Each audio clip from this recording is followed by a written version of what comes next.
Hi, this is Barry, and I am today going to be fixing the boost gauge in my WRX STI. I don't know what's wrong with it, it just stopped working, so I'm going to take off the panel for the dash and see if I can find out what's going on with it. Hopefully it's just a power line, but we'll see. This is what I need to take off. Somewhere inside here is the controller for the boost gauge, and I'll just show you the boost gauge up here. It is a Defi boost gauge, and it just basically shows the boost electronically, and it has like an alarm when you hit the boost level. So I'm going to take this off and see if we can find out what the problem is. Okay, let's make a start. So you can see here I'm just taking off all of the parts attached to the dash.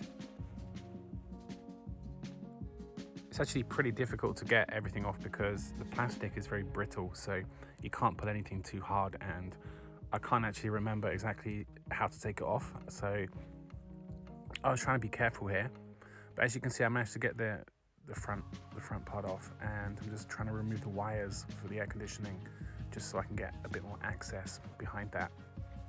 So obviously I've got the access, and I'm looking for the power cable here. It's a DC in, because of course I suspect there's no power, so I'm just having a check of the wires to see if any wires have a problem or any of the connectors have a problem. And of course I found the problem. It's a cheap clip-on connector for the power. It just actually fell off a power line. This is a terrible way to connect power cables in the car, and I'm going to have to fix it at some point, but at least I found out what the problem was. I'm not going to do a proper fix today, I'm just going to get it working, and at a later date I'm going to make some effort to get these wires looking a bit more tidy behind the dash. I think, as you know, with all older cars, the wiring situation behind the dash is a nightmare. So everything's connected up. I've got the boost gauge pointing at me.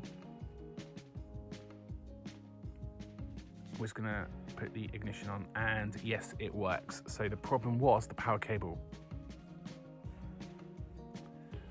And you can see we're about minus 0.5 bar, which is the vacuum in the manifold.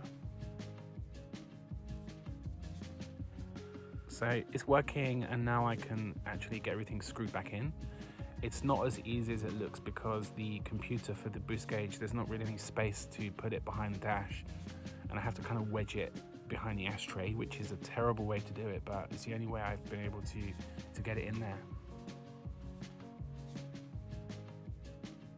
So just connecting the wires, I keep making sure it works, because the worst thing to do is to put it back and then have all the hassle of taking it out again just to make sure the wires are working. So I'm just going to reconnect the cigarette lighter. I'm going to reconnect the light bulb for the ashtray, and then I'm going to push the console back into the dash. It's actually pretty hard to get this back in. It took me a long time, but it's in. It's home. Great.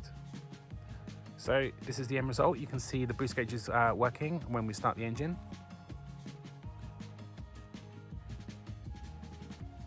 It's alive. So engine's ticking over. It's about minus 0.5, 0.6 bar on tick over once it gets running. There you go. So yeah, it's working. Thank you for watching. Please like and subscribe if you got this far.